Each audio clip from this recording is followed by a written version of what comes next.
يعطي حصة تدريبية بالنسبة للفريق أو بالنسبة للناشئين أو الكبار أو الصغار بصفة عامة، كيف يكون فيها المبدأ الأساسي اللي هو من مبادئ الهجوم اللي هو مبدأ الاختراق.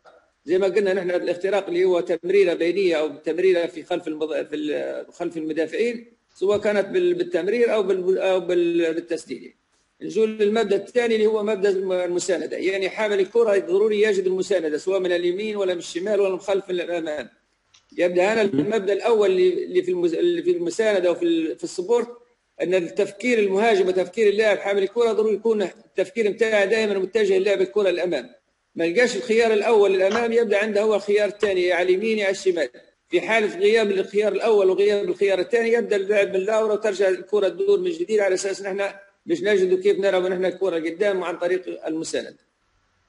نجو نفس العملية الجزء الثالث اللي هو اللعب في العرض، يعني هنا فتح اللعب، نشوف نحن كيف الجناح اليمين والجناح الهجوم والتباس عن توسيع اللعب لفتح الدفاع الخاص، خاصة لما الخصم يبدأ في وضع متكتل. يبدأ نعد المدرب هنا يقدر يصمم الجزئية من التمارين عندما يلعب في المثال عند مباراة اليوم ضد فريق عادة يلعب في دفاع مغلق ولا دفاع في الثلث الدفاعي للخصم، يحاول هو في الحصة التدريبية كيفية اللعب بالعرض، ويبدأ السيناريو اللي يحدث في التمارين هو اللي بينتقل اليوم المباراة. يبدأ هنا نحن أعطينا المبدأ الأول الاختراق، والمبدأ الثاني المساندة، والمبدأ الثالث اللعب في العرض. هذين الجزئيات أو هذه العناصر يجب العمل عليها بصفة مستمرة في الحصة التدريبية. يبدأ اللعيب يبدأ دائما عايش السيناريو نتاع التمارين وينتقل به للمباراة، وهذه الصورة هي توضح عملية المبادئ الخمسة اللي في الهجوم. جو هنا المبدأ الحركية والحركة، هنا نجد تبادل المراكز بين الجناح وبين قلب الهجوم، كيف القلب رقم 10 كيف هو يسقط في المساحة الفاضية، كيف الجناح ينطلق في الجناح. بقى عشان معي محاضرة على النت والله. واضح الصوت ولا في مشكلة الصوت؟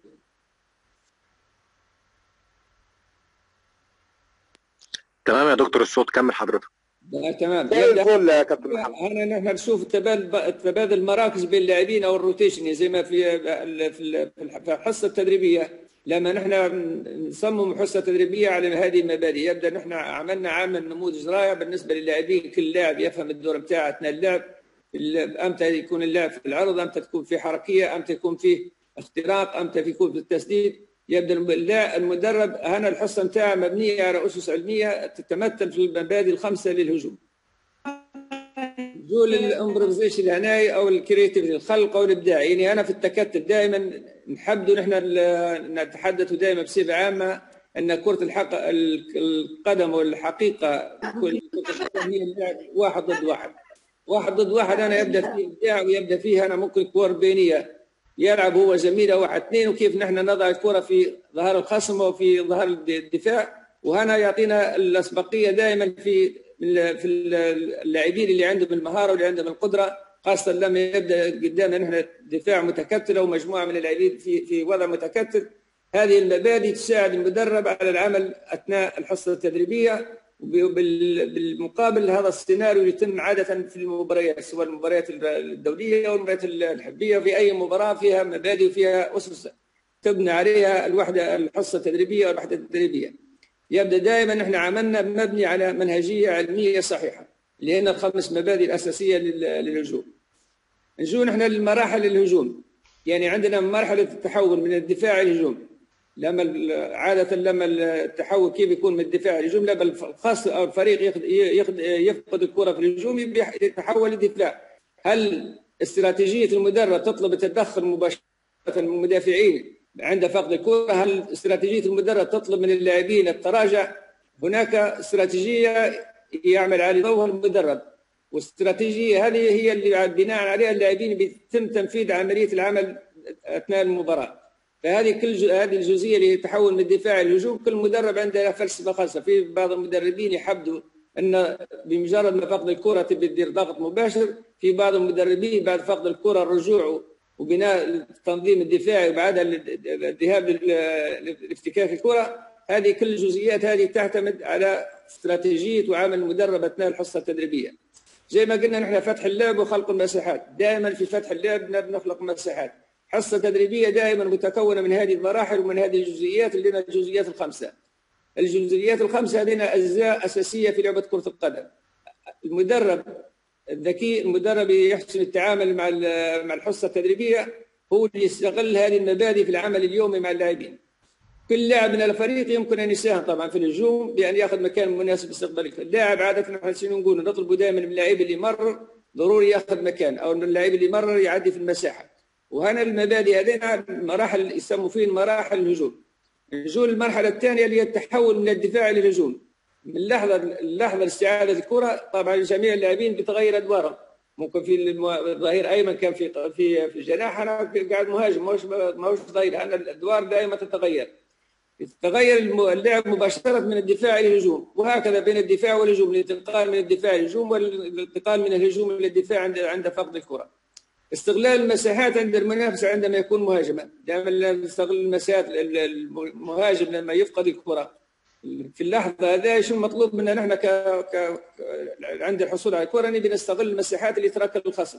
يبدأ في بعض المدربين يحاولون يطلبوا من المدافع اللاعب دائما الأمام، وبعض المدربين يطلب من اللاعبين انه بعد يستحوذ على الكره يبدا بناء اللعب من جديد. وهذه كل هالامور هذه ترجع للاستراتيجيه وعمل بتاع المدرب بصفه عامه. الهجوم المرتد السريع او استغلال مهاره التمرير الدقيق المباشر للامام، كل هذه الجزئيات. اما انا ندير هجمه سريعه او اني انا نبدا في تمرير او البناء من جديد. يعني بناء الهجوم المنظم وفتح اللعب بالطول والعرض. زي ما قلنا هذه المبادئ الأساسية هي اللي بناء عليها دور كل عمل المدرب أو استراتيجية عمل المدرب. 2 فتح اللعب لخلق المساحات. ليش نحن نفتح اللعب؟ باش نخلق مساحات. فتح اللعب شنو يطلب؟ يطلب انتشار سواء بالطول أو بالعرض أو تدوير الكرة. زي ما قلنا نحن أول شيء بيتعلم اللاعب أو نعطيه للاعب هو اللعب الكرة الأمام، ما يلقاش اللعب للأمام في المساحة الأمامية، يبدا نبي نلعبه وين؟ في العرض، يا على اليمين يا الشمال. ما لقيناش نحن المبدا الاول، المبدا الثاني نحاول نحن نرجع الكره للخلف ويبدا تدوير الكره واللعب، وهكذا. يبدا دائما استغلال المساحات والفراغات. المحافظه على الكره، اهميه المحافظه على الكره بحاجه الى عمل جماعي. طيب السمول سايد جيم والالعاب الصغيره والمربعات هذه عاده يتم العمل فيها زي ما قلنا طبعا بحاجه لعمل جماعي، حركه دائمه وتمريرات جيده، خلق مساحات واستغلالها. يبدا نحن انا في التمارينات او المدرب في التمارينات بتاعه في الالعاب الصغيره والسمول سايد جيم او الروندو شنو بيدير؟ بيلعب 4 ضد 4، 5 ضد 5، 6 ضد 6، 7 ضد 6. هذه الالعاب الصغيره هي جزء من المباراه اللي هي 11 ب 11. فنحن من خلال العمل في الجانب المحافظه على الكره من خلال السمول سايد جيم والمربعات ننمي المهاره وننمي الاحساس بالكره وننمي سرعه اتخاذ القرار. كل هذه الجزئيات تتم في البناء او في مبادئ الهجوم.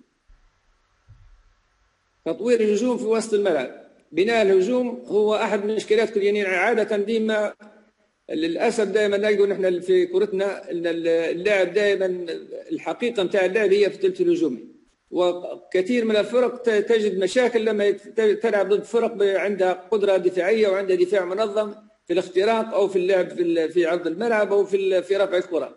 فهذه جزئيات نحتاج الى عمل طويل فيها، وخاصه بالجانب الهجومي نعطي حريه للاعبين خاصه في المدارس الناشئين في اللعب ضد 1 ضد 1، 2 ضد 1. الجزئيات البسيطه هذه مهمه جدا في تكوين شخصيه اللاعب وفي تطوير وبناء اللاعبين للمستقبل.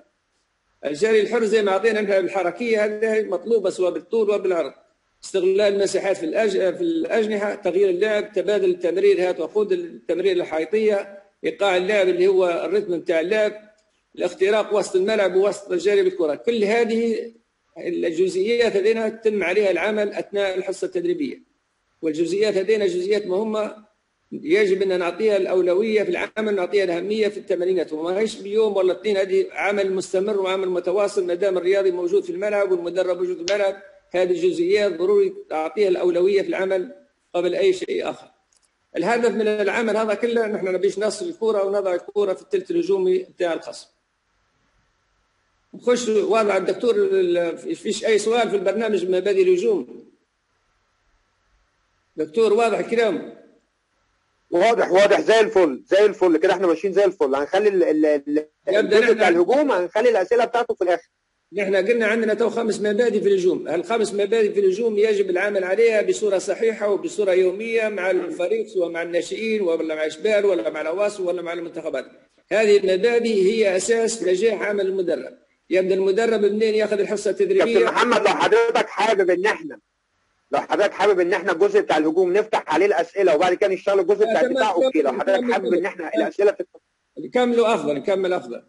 بس انا نحب الوضع نكمل افضل، وفي الاخر ان شاء الله نحب اني انا نعطي اهميه لهذه المبادئ، لان هذه المبادئ هي اساس عمل المدرب، وهذه المبادئ هي اللي المدرب ياخذ منها الحصص التدريبيه. من خلال الحصص التدريبيه هو بيشوف وضعيه اللاعبين، من خلال وضعيه اللاعبين بيشوف الاخطاء اللي تتكرر، هل عنده مشكله في الاختراق، هل مشكله اللعب في العمق، هل عنده مشكله في العرض. الامور هذه الجزئيات هذه كلها من خلال التمارين يبي ينتقل هو بين وين للمباراه، من خلال المباراه هو يشوف الجزئيات اللي عنده فيه خلل ويزيد يطور ويعمل عليهم باستمرار. يبدا نشوف المبدا الثاني اللي هو مبادئ الدفاع، اللي هو التاخير والعمق والتركيز والتوازن والصبر والهدوء. واهم جزئيه في الجزئيات الخمسه هو الصبر والهدوء. اللاعب لما يقعد عنده الصبر وعنده هدوء معناه يقعد لاعب مركز وعارف شو اللي بيدير، عكس اللاعب المتهور. يبدا اهم مبدا من مبادئ الدفاع يجي في البدايه هو التاخير، والمبدا الثاني هو العمق، والمبدا الثالث اللي هو التركيز. والتركيز هذا مهم جدا جدا من ناحيه ذهنيه، عندما يكون الفريق مركز جيد معناه الامور كلها متاحه طبيعيه. التوازن، يكون هناك توازن في الدفاع والصبر والهدوء زي ما قلنا. انهاء الهجوم، المرحله الجزئيه هذه انهاء المرحله الاخيره في بناء الهجوم، التهديد مسافه قصيره وطويله، التهديد بعد الجري، التهديد بعد التمريره الحائطيه.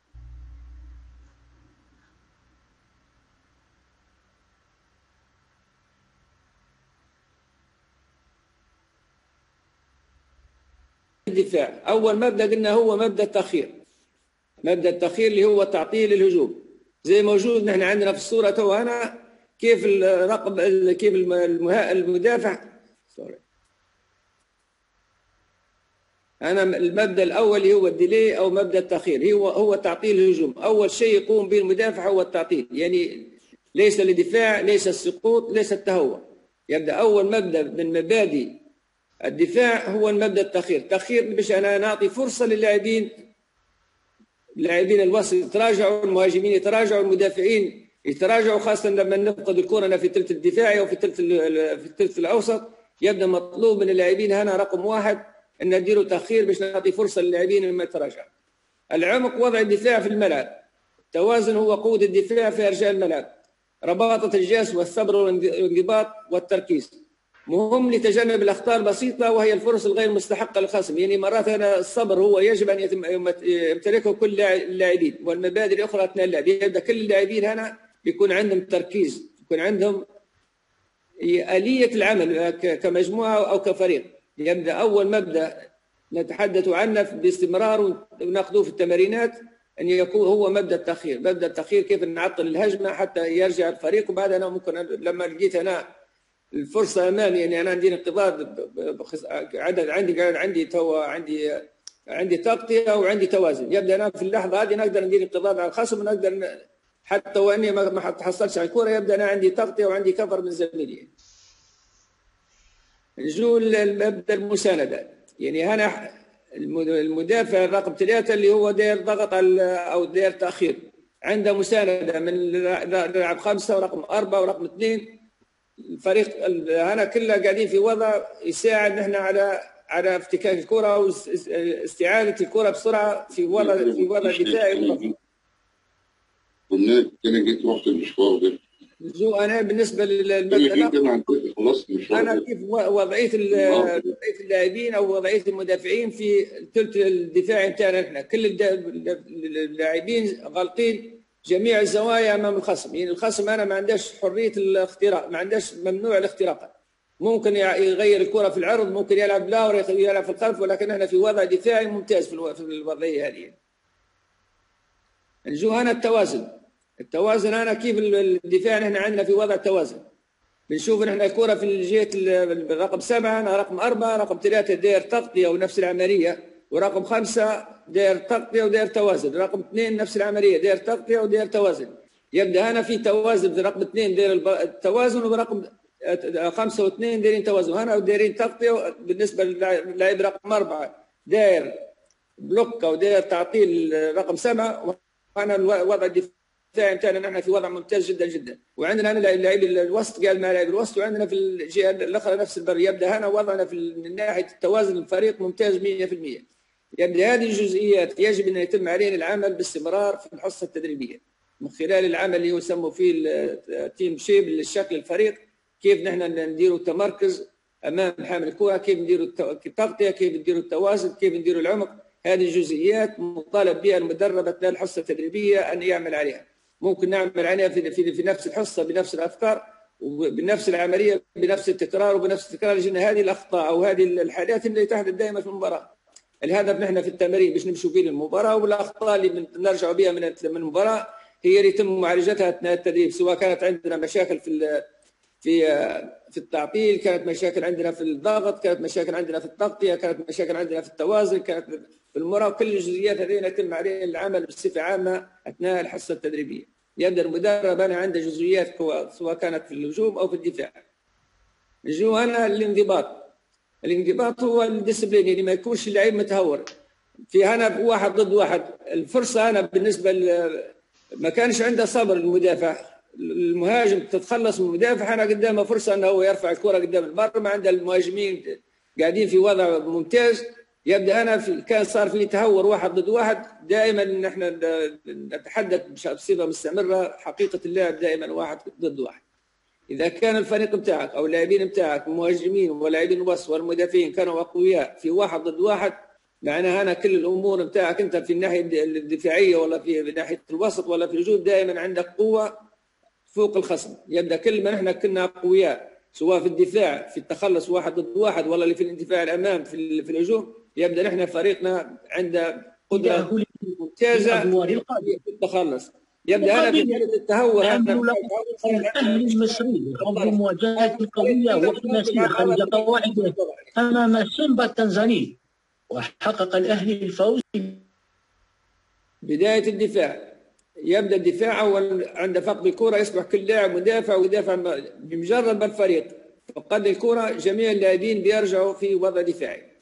يبدا عنده ممكن مدرب داير استراتيجيه معينه في العمل في الدفاع، ممكن بعض اللاعبين اعطيهم مسؤوليه هجوميه اكثر من مسؤوليه دفاعيه. طبعا هذه كل مدرب وكل زي ما قلنا في البدايه، سواء كانت استراتيجيه في الهجوم ولا استراتيجيه في الدفاع، كيف يدافع او كيف يهاجم، كل الامور الجزئيات هذه تعود للمدرب بصفه عامه قبل لا تعود للاعبين.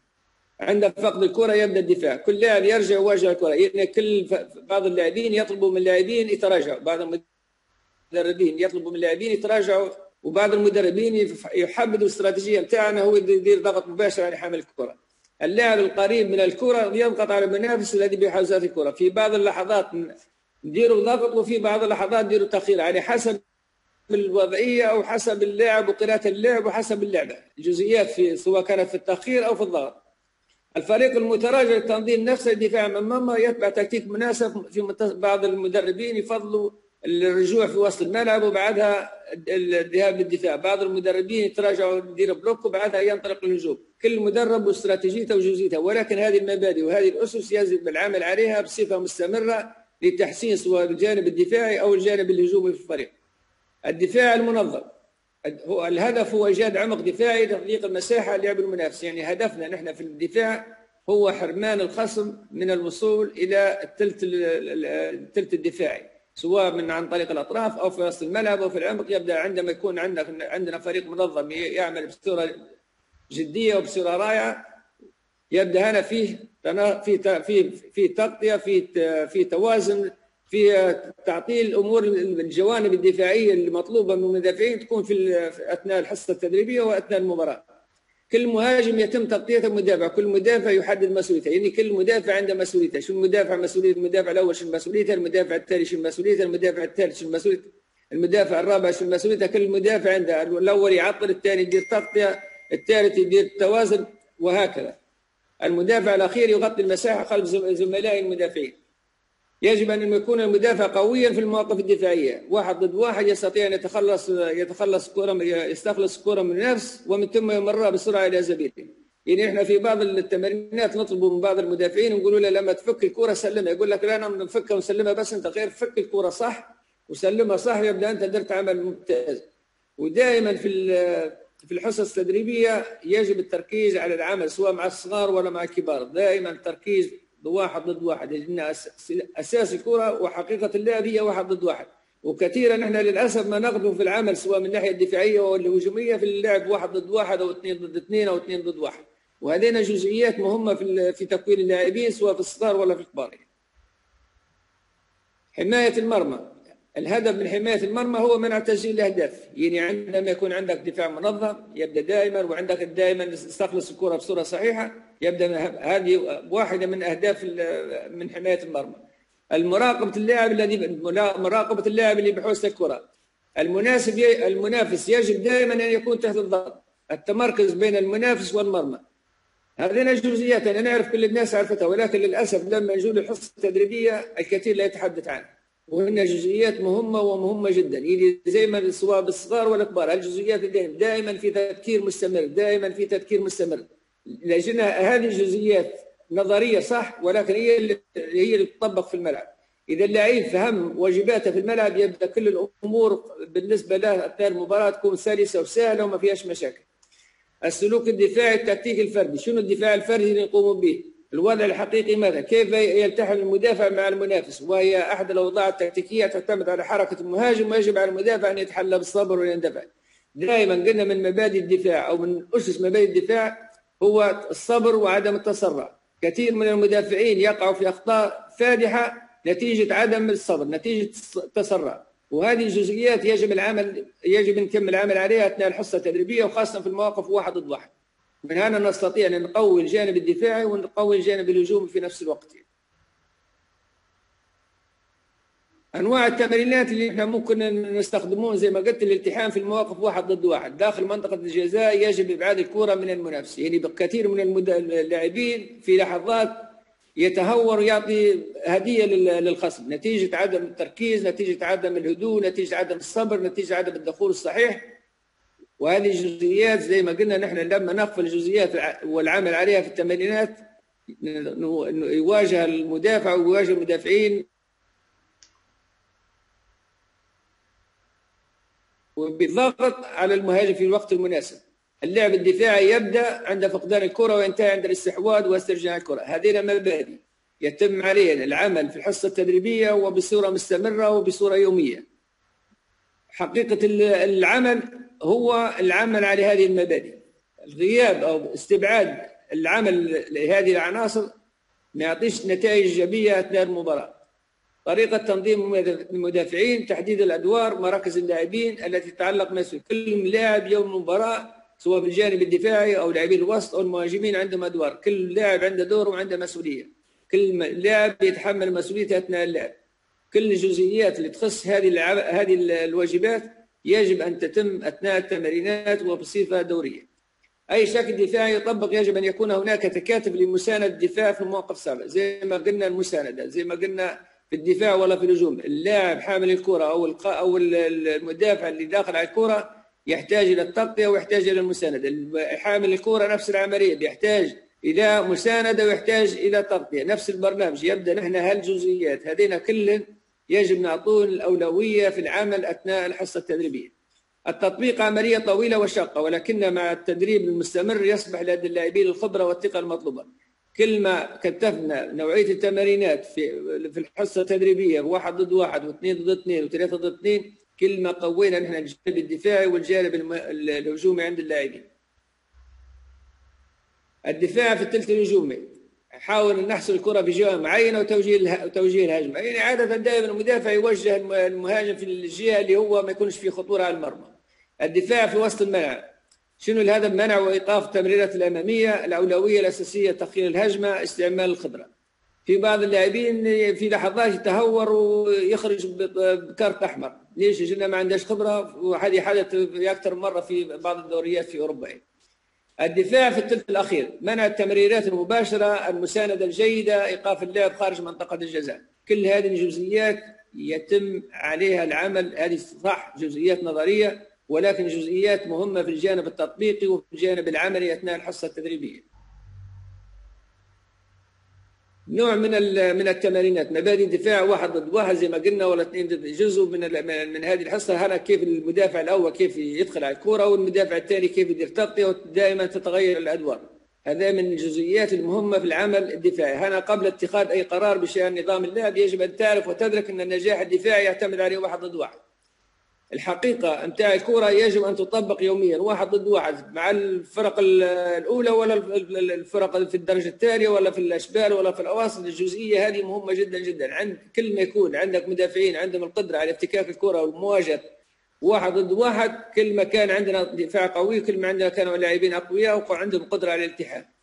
الضغط السريع من اللاعب القريب من الكره بغلق المساحه ولا تنظر حتى يستلم المهاجم الكره. جزئيات هذه نظريه ولكن هي عمليه بتعطيها اهميه اثناء الحصه التدريبيه. الشرح هذا مهم جدا للاعبين. بعض اللاعبين خاصه في المراحل العمريه الصغرى، بعض المدربين ما يعطوش في التوجيهات، ما يعطوش في التعليمات للاعبين الصغار. وهذا طبعا مع الوقت اللاعب الصغير ما عادش تجد عنده القراءه الجيده للعب، ما عادش عنده قدره القراءه الجيده في التمارين، وهذه الجزئيات فقدها هو لاعب صغير. يبدا من لما يجي في مرحله معينه يا صاحبي احتراف التمرين في وضع ومكان يصلح. رايكم كلهم سير الله يعاون بلاش. منع المهاجم من الدوران او الاختراق. يعني وظيفتك انت كمدافع ما تخليش المدافع يستلم الكره، ما تخليش المهاجم يخترق زي ما قلنا نحن. واحد من مبادئ الهجوم هو الاختراق. يبدا عندي انا كمدافع وكمهاجم عندي مبادئ اللي انا اعمل عليهم في التمارين، واللاعب نفس العمليه عنده المبادئ اللي هو باستمرار هو السلاح بتاعه اللي يعمل عليهم في التمارين. اذا غفلنا المبادئ اللي هي المبادئ الخمسه سواء في الدفاع ولا الهجوم، طبعا في مبادئ وفي قوانين. نحن اليوم نتحدث عن المبادئ وما نتحدثش عن القوانين. كل ما العمل بتاعنا اليوم مربوط بمبادئ الدفاع ومبادئ الهجوم. الإبطاء من سرعه المهاجم ان تكون في وضع يشعر فيه المهاجم بعدم الارتياح. كل ما كان المدافع عند الهدوء وعند الحكمه وعند قراءه اللعب، كل ما المهاجم صار له ارباك وصار له نوع من الملل. وهنا تبدا فيه دائما فرصه للمدافع اكثر من المهاجم. الصبر عند الضغط المدافع الجيد يجب ان يدرك ان الفوز بالكره الفوز انا الصبر. نحن دائما قلنا الصبر هو جزء او عنصر من عناصر او مبدا من مبادئ الهجوم. كل ما كانوا اللاعبين في صبر عند الضغط، المدافع الجيد يجب ان يدرك ان الفوز بالكره على الفوز قد يسبب مشاكل، فكثير ما تاتي الفرص من خلال الدفاع السيء ونفاذ الصبر. يعني في لحظات المدافع اللي ما عنده الصبر مع المهاجم يلقى روحه في وضع غير صحيح، باعتبار انه ممكن كان في هجمه ردت عليه هجمه سريعه، ما عرفش كيف يتعامل هنا مع المهاجم بصوره صحيحه. في لحظات ممكن هو كان يعطل، وفي لحظات كان يرجع زملاء، لكن هو اتخذ قرار غير صحيح ممكن سبب له في مشكله وسبب له في هذا. ده تحتاج دائما لعدم السقوط، الهدوء والثقه. دائما المدافعين ينصح بعدم السقوط، خاصه في الثلث الدفاعي او في وسط الملعب. الهدوء والثقه هذين عناصر جزئيه تتكون من خلال التمرينات. إذا قوينا نحن العمل الدفاعي من الناحية الدفاعية في الجوانب المهارية والجوانب التكتيكية، اللي هنا 1 ضد 1 و2 ضد 2 و3 ضد 3 و4 ضد 2، كل ما عملنا على هذه النوعية من التمارين بشكل يومي من خلال حصص التدريب في المبادئ الدفاع ولا مبادئ الهجوم، كل ما نحن طورنا اللاعبين وطورنا الفريق بصفة عامة. ودائما التطوير يبدأ بالفردي ما يبداش بالجماعي. كل ما طورنا الجانب الفردي وارتقينا بالجانب الفردي للاعبين، كل ما ارتقينا بالصوره الجماعيه للفريق، عكس ما نبدا المدرب يبدا يعمل في عمل جماعي ويتجاوز على الاخطاء الفرديه ولا يعطي اهميه للعمل الفردي. العمل الفردي انا اراه دائما هو الاساس وليس العمل الجماعي. بناء الدور الدفاعي في المواقف زي ما نذكر 1 ضد 1 و2 ضد 2 و3 ضد 2. عند فقد الكره في المواقف 1 ضد 1 تشجيع على السيطره على اللعب باستخدام الجسم واجبار الخصم من البعد عن المرمى او المناطق الخطره، وهذا يحتاج الى التركيز الكبير وخلق في عقليه اللاعب دور الدفاعي او الهجوم. يعني ممكن احنا نديروا 1 ضد 1.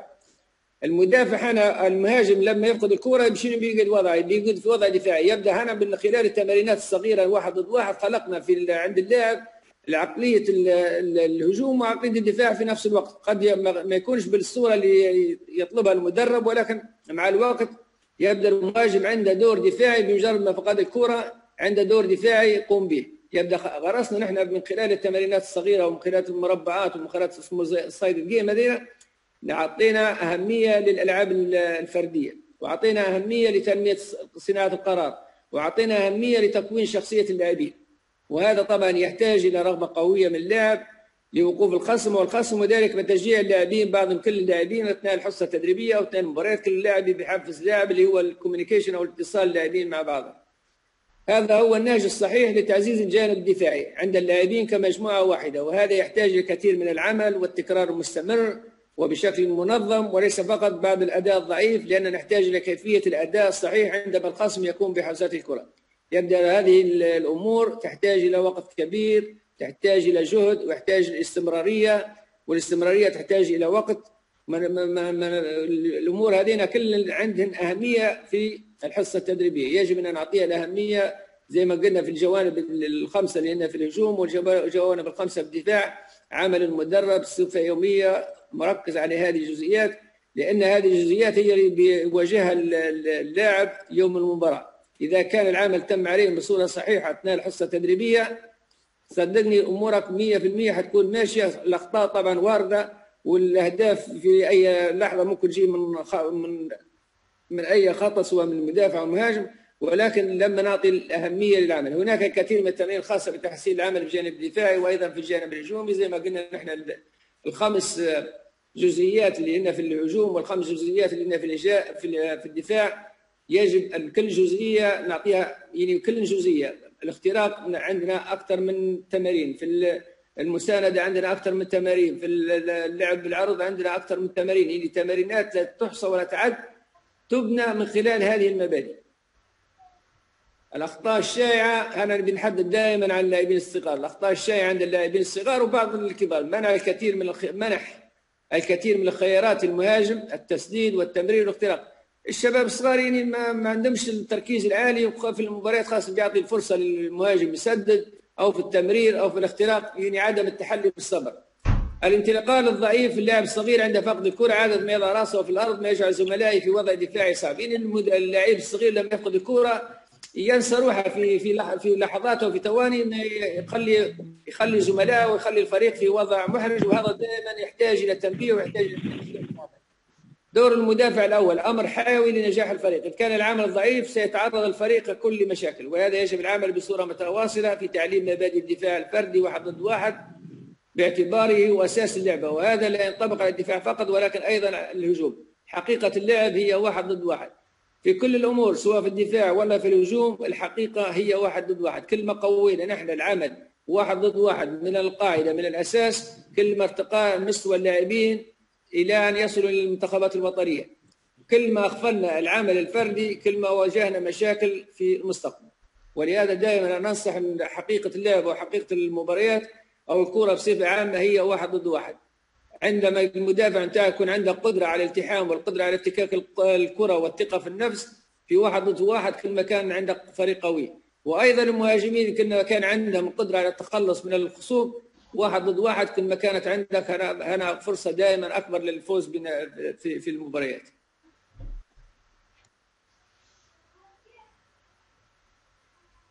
تنبيه بسيط خاصة في الناشئين ولا في حتى بالنسبة للكبار. يعني المدرب لما يدير حصة تدريبية وصادفنا مشاكل في التطبيق، يفضل ان ما يكونش هناك تكرار مع اللاعب، يحاول انه هو الجزئية اللي ما وجدش فيها تجاوب من اللاعبين يحاول انه يعدي يفوتها، ما عادش يخليه، ما عادش فيها ليش حتسبب مشاكل بينك وبين اللاعب، وخاصة كان في حضور جماهيري يعني اللعيب يقعد متقلق. عكس هذا مع الصغار يحتاجوا الى الصبر. تصحيح المفرط يؤدي الى وجود لاعبين مترددين مع انخفاض في الثقه في النفس، وهذا خطا شائع.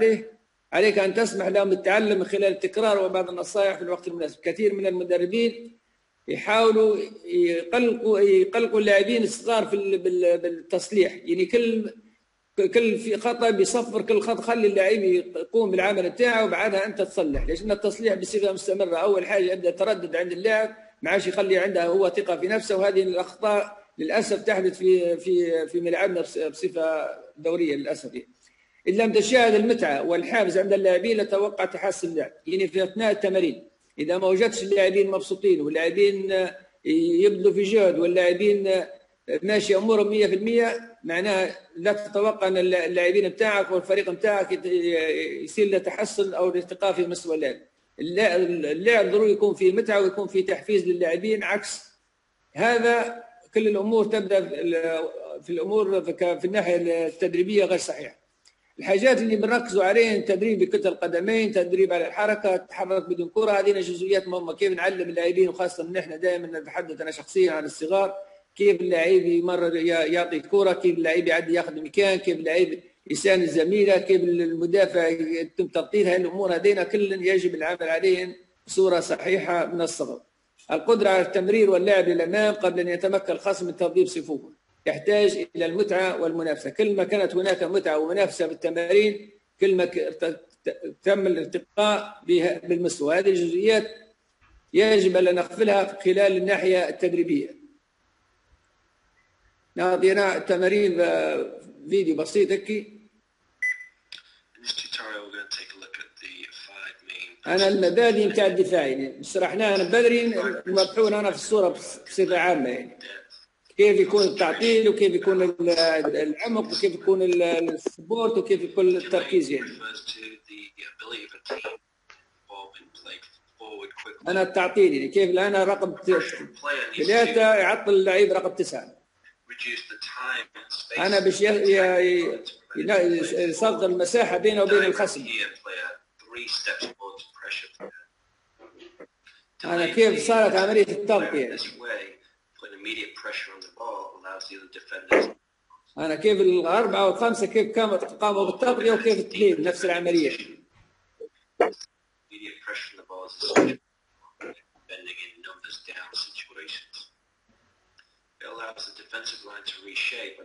أنا نفس العملية لاعب الوسط أنا رجاعي، أنا يرجع للدفاع رقم 6.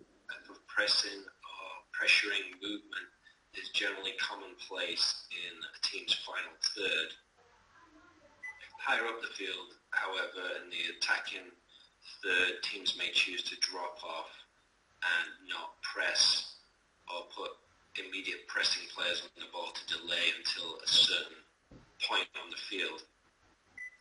This is known as the line. يعني هذا المبدأ الأول من مبادئ الدفاع اللي هو التعطيل.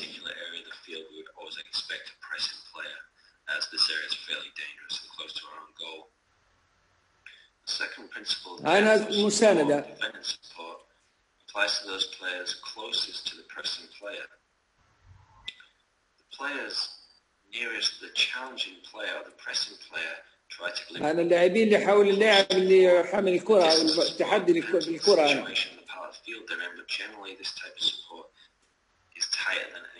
أنا مضيقين عليه المساحة بدبت.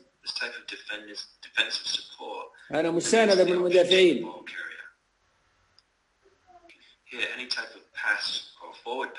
أنا بص بالعرضة وبص بالأمام. رقم 5 أنا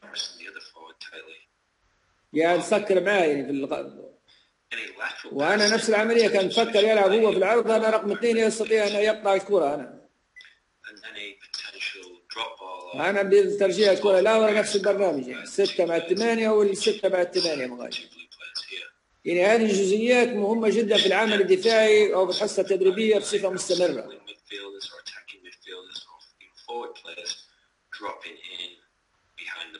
كلهم يرجعوا خلف الكرة، كلهم يرجعوا خلف الكرة، الدفاع كله يرجع في خلف الكرة، كومباكس. أنا غلط، كونسنتريشن مع التركيز.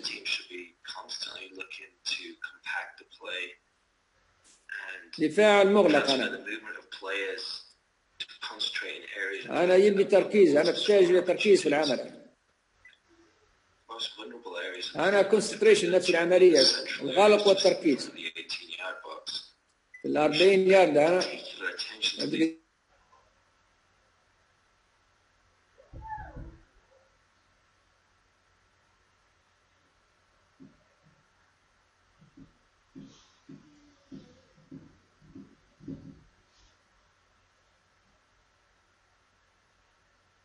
وأنا في الوسط، dropping behind the ball where necessary, كلهم خلف الكرة قليل. reduces the threat of these dangerous areas of the field. The team is now naturally formed in أنا مش تستطيع أن تنظم حصة تدريبية بهذا الوضع. two lines of four, compact in the كيف central دفاع area. المغلق واللعب باللعب بالعرض، يعني عندك أنا مبدأ دفاعي تطبقه وعندك مبادئ هجومية تطبقها. Played wide, shown in the diagram now. The defending unit would slide to compact the left-hand side of the field or the strong side of the field. أنا مسكر قدام ألعب هو في الطرف، أنا انتقل نفس الوضع، Left-hand side. دائما في واحد في تغطية في توازن. Into player 7. تستطيع تنظم حصة تدريبية بهذا الشكل. Again, by default, we should always be concerned with funneling players back towards this area in front of our goal, from which أنا مغلق، دفاع المغلق على كومباكت أنا أو العمق. in order to cancel the threat of mobility, أنا نفس العملية تعطيل، defending team must always try and be in balance. ديما يقعدوا في توازن، دائما يكون في توازن في الدفاع. Defensive shape, أنا التوازن بالانس and exercise discipline in والانضباط نفس العملية. dealing with attacking runs. Balancing players help أنا التوازن رقم 5 ورقم 2، يعني توازن في الفريق. أنا pressing players. 2 ما هوش قاعد في الجهة الأخرى. Red 5 and red 2 are the centre back and the right back appear to be exposed to potential 3 versus 2 situations. أنا 3 ضد 2. or gaps on this left hand or weak side of the field. أنا الجانب الضعيف في الجانب الملعب. Referred to as balancing players are also third defenders. Blue player 11 is deemed a less أنا ممكن تعمل حصة تدريبية بنفس الوضع هذا 6 ضد 4 وتشوف كيف تتم المبادئ بتاع الدفاع وكيف تتم المبادئ بتاع الهجوم. rebalancing and sliding across the field to pressure blue 11 and slide to the right hand side of the field can be done in adequate time. The back line remains fairly flat in order to take advantage of the offside trap. This prevents attackers from being أنا يمنع الهجوم. on goal. If the ball is switched or إذا الكرة تغيرت في الجهة الأخرى، a simple sliding أنا يقدر يمشي للجانب الآخر. يعني. initiated. Here, red 4 and red 3 become the balancing players. أنا دايرين Really توازن. open the low threat of a switch of play to blue player 7. يعني من خلال حصة التدريب اليومية نستطيع نعمل هذه النماذج بصورة سليمة وبصورة صحيحة. With the 4 other كيف نطبق المبادئ بتاع الدفاع وكيف نطبق مبادئ الهجوم. فريق عنده واجبات دفاعية وفريق عنده واجبات هجومية. Here, red left back player number red 4 needs to be patient and ضروري يكون صابر. أنا patient challenge with blue 7. يكون في صراع بينه وبين رقم 7. Puts our defensive shape at risk. شكل المدافعين. Defensive line becomes disjointed. At the same time, the defensive line is to be prepared and comfortable to leave these large gaps on the يعني weak يكون عنده side. ثقة بفتح خلي ترك المساحة The هذه. balancing players do slide over to essentially get closer to marking weak side players. The balance and cover of the back line أنا التغطية والتوازن. is then substantially weakened. Lack of discipline from the هذا على الأقل ما فيش تركيز، ما فيش توازن، ديسبلين، ما فيش ديسبلين. أنا دايرين فوضى في الفريق. أنا في الخط. has أنا left these large holes now in أنا the في defensive مساحات كبيرة تقعد. أنا The back 4 or flat back 4 has now lost its هذه الجزئيات يجب العمل عليها بصيغة مستمرة أثناء التمارينات the اليومية defenders now do not have the ability to come across. They're not من خلال الواجبات اللي تعطى للاعبين. and cover the left back and left centre back should they get beaten. It's probably also worth mentioning the ability of a team to make play predictable. The right back curves his run to force blue 11 يعني عندي في وضعية الدفاع كيف يكون ياخذ كير في الشكل هذا. centrally. In doing so, the red players now have a rough estimation of where the ball could أنا pass يقدر to and can take up marking positions in عنده قدرة 5 أنا أن يقطع الكرة. areas. Making play predictable is highly dependent on team tactics and strategy. أنا الاستراتيجية بتاع الفريق العمل بتاع الفريق. Curve and force players in their position. As a general rule, we're trying to force passes into areas of the field that we have good defensive cover. أنا الطاقة المدافعين ممتازين يكون عندك. Alternatively, the defending player can be channeling players. خليه يبعد برا، يبعد طلع برا من المنطقة. في وضع المدافع كيف يعدل المهاجم، في هذه جزئيات مهمة للتعليم. ضروري تعطيه أنت في الحصة، تعطيه الأولوية في العمل.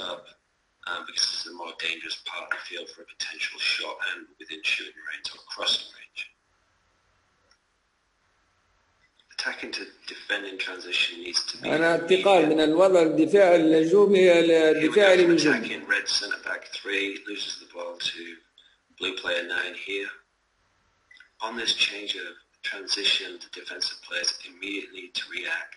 أنا رياكتي رد الفعل بتاعي كيف التغطية تتم. مبادئ الدفاع أنا ضروري تكون ترانزيشن، هو الانتقال من وضع دفاعي إلى وضع هجومي. التوازن والانضباط وهذه جزئيات كلها مهمة في أثناء العمل.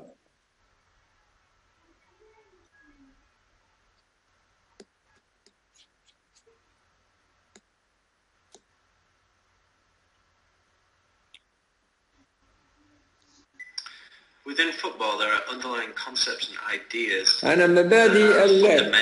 Attack principle of play. يعني في أي طريقة 4-4-2 3-4-3 5 أي سيستم تلعب بها، المبادئ موجودة في كل الجزئيات، في كل السيستم، كل أنظمة اللعب. أي نظام يعني. هذه المبادئ عمل. Once the players are at an acceptable technical level, they will be able or should be then taught the principles of play. يجب أنك تعلم المبادئ الأساسية 5 attack principle of play. First created by Alan Wade, who was the director of coaching for the English Football Association in 1968. تكلمنا عليه في بداية الحصة، في بداية المحاضرة من الشرع تمنى السيد أنا. أنا الأتاك برنسبل أوف بلاي البنتريشن اللي تحدثنا عليه، ممكن نوعية تمارين الدورة اللي نعملوها، المساندة، اللعب في العرض، الموبيلتي الحركية، الجزئيات هذه كلها يتم العمل عليها في الحصة التدريبية.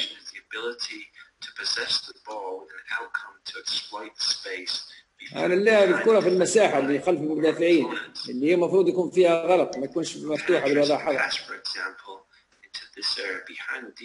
أنا المساحة الخلف المدافعين.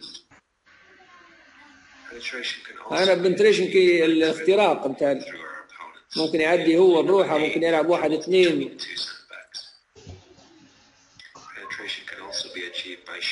أنا قال لك ممكن بالتسديد البنتريشن، مش بالبنتريشن غير بالتمرير أو بالمراوغة. لأن شرحنا في بداية المحاضرة بداية الحصة يعني. Best teams in the world employ various tactics. The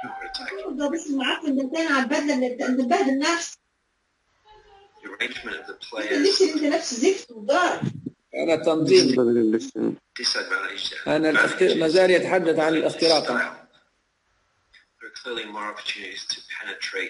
أنا يستطيع بالتمرير سواء بالأمام أو في الأطراف. Penetration can be achieved not only by counter-attacking styles but also by slow, patient build-up play. Penetration نفس العملية اختراق قال لك يتم أيضا ببناء اللاعب يعني. Create space with good movement with and without the ball. بالحركة متاع اللاعبين. أعطيك فرصة للاختراق. Second principle of attacking play is support. أنا المساندة. Maintain possession.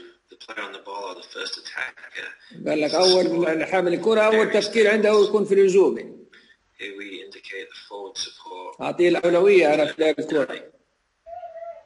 Blue players number 10 and number 11 provide lateral or sideways support. أنا عندي 2 لاعب في العرض أو في الأطراف. Blue player number 6 provides depth and deep support. أنا داير عمق نفس العملية. This helps give the player on the ball support. يعطي اللعيب اللي عنده الكرة المساندة والحلول. Makes play unpredictable.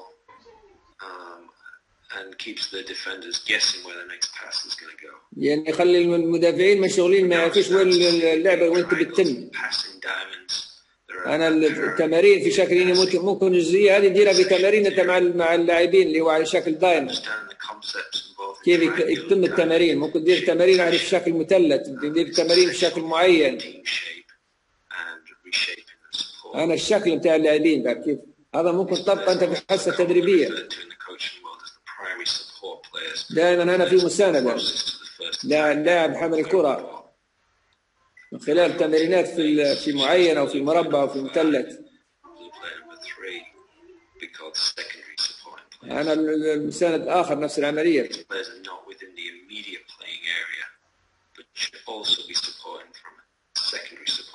دائما اضمن يجوا في الوضع الثاني من المسانده.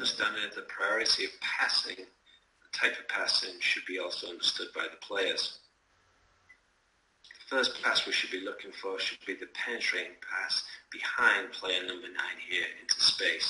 لا أنا خلف الرقم 9 أو في رجل بتاعه. Third priority would be to look to passes into our wide أنا المرحلة الثانية اللي قلنا نحن في العرض يا في الخلف.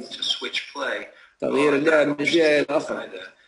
كل هذه الجزئيات نستطيع نعمل عليها حصص تدريبية لا تحصى ولا تعد لتطوير مستوى الفريق بصفة عامة وبصفة خاصة. كيف نخترق الدفاع اللي هو ودت أنا بتوسيع اللعب.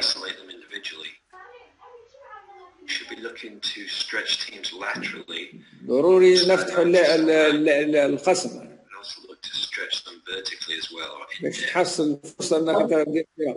ممكن هو اللي بيطلع، لكن شوف رب النادي المصري دلوقتي وهنكون الكره عند فريق.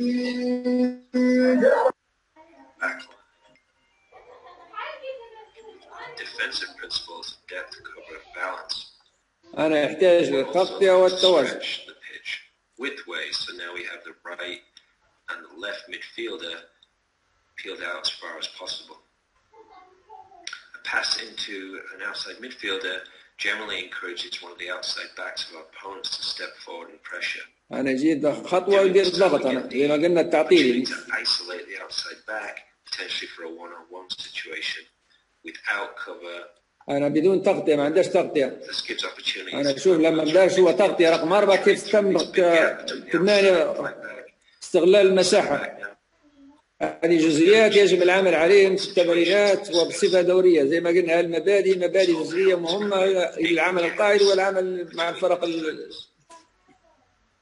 also gives the opportunity for switches of play. Let's say if the defending team does manage to slide relatively quickly, if they remain fairly compact on the strong side, أنا قلقين وضع ممتاز بالنسبة للناحية الدفاعية. to the left wing. أنا بغير اللعب طبعا تغيير اللعب ندير حصة تدريبية تغيير اللعب. ممكن يغير مباشرة ويغير عن طريق اللعب وسط الملعب 8.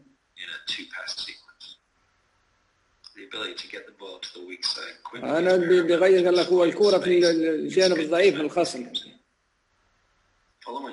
أنا كيف نفس العملية 2 انتقل للظهير الأيمن انتقل لجهة الطرف. يحاول هو أنا يقول الضغط عليه ولكن هو التعطيل أنا يتم.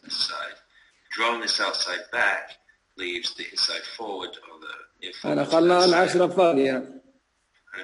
أنا صارت مشكلة تو لكن 5 وين يكون المفروض يكون أنا في اتجاه السهم.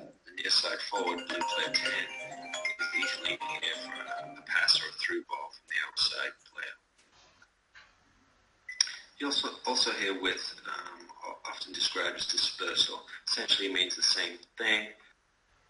On winning possession, we need the ability to create width and depth.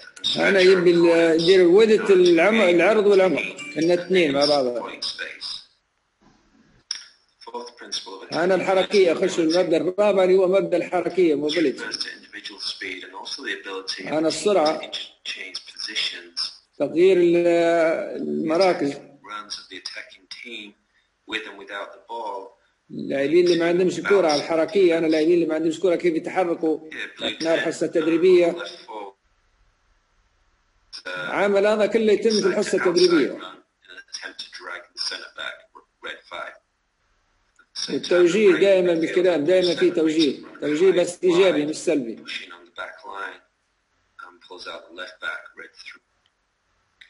These types of runs require the defense now to make decisions. أنا نوعية الحركة قال أتطلب من المدافعين كيف ياخذوا القرار.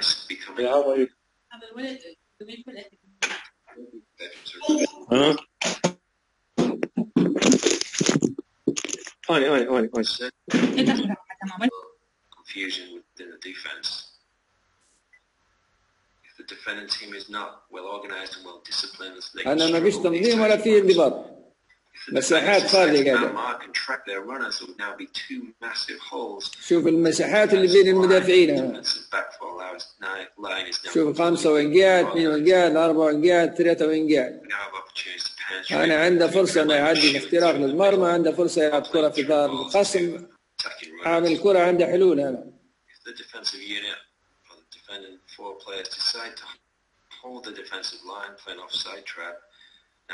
There are other potential opportunities for penetration. أنا في فرصة واحدة أخرى للاختراق نفس العملية. Between the backline players diagonally.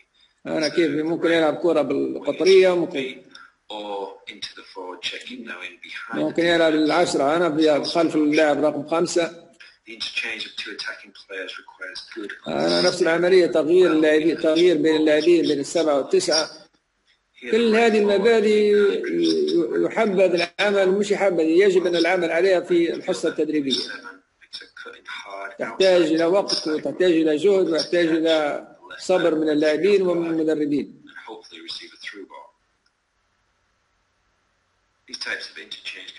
أنا نوع واحد آخر تغيير بين 7 و 8.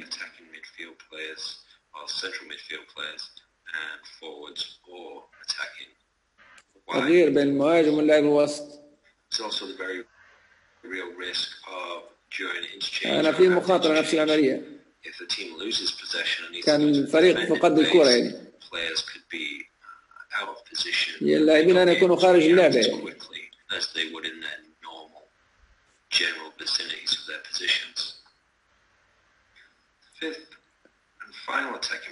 أنا improvisation أو creativity القلق والإبداع. أنا كيف يتصرف اللاعب اللي حامل الكرة.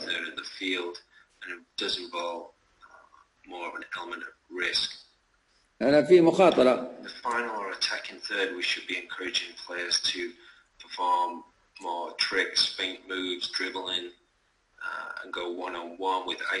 واحد ضد واحد.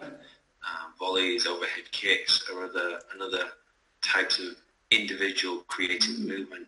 أنا الحركة الفردية. Create space is encouraged. خلق مساحة. Here there's limited risk when losing the ball. The opposition still has to penetrate through. عنده فرصة دائما مهاجم عنده فرصة. In order to create a scoring opportunity. خلق فرص يعني. ممكن 1 2 مع التعاون مع زميله. Such as a 1-2 pass or a wall pass, a takeover or an overlap. هذه تتم في الحصة التدريبية زي ما بدري شفنا 2 ضد 2 نفس الوضعية هذه. ندير من هنا 1 ضد 1، من الجهة الأخرى 1 ضد 1، بعدين ندير عمل جماعي. تقدر تنوع في الحصة التدريبية كيف ما تحب أنت كمدرب. في نفس الوقت أنت تشتغل في المبادئ. It's largely created by the individual components of the team, i.e. the players. The ability of a team to exploit and use these principles قدرة الفريق خلق in training في التمرينات should also be integrated into sessions regarding counter-attacking and a team style of play. The team should have the ability to integrate these both into counter-attacking strategies and also عنده استراتيجية الفريق في الهجوم المعاكس لما يتحصل على الكرة. Statistics in the modern game also يعني 40% من الأجوال result from the quickly break. يعني 40% في 10 ثواني ممكن تدير fast break attack. يعني 40% بنسبة الأهداف تسجل يعني. و72% الأجوال جي من 50% goals organized from wide area. هذين 50% من اللعب في الأرض، 70% goals result from accelerate كونترا اتاكي. يعني هذين جزئيات يجب ان نضعهم في الاعتبار، نضعهم في الحصه التدريبيه والعمل عليهم لاجل الارقام هذه ارقام هي اللي بتحدث في اللعبه.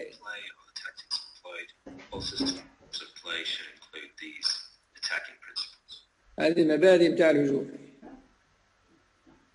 واضح هيك.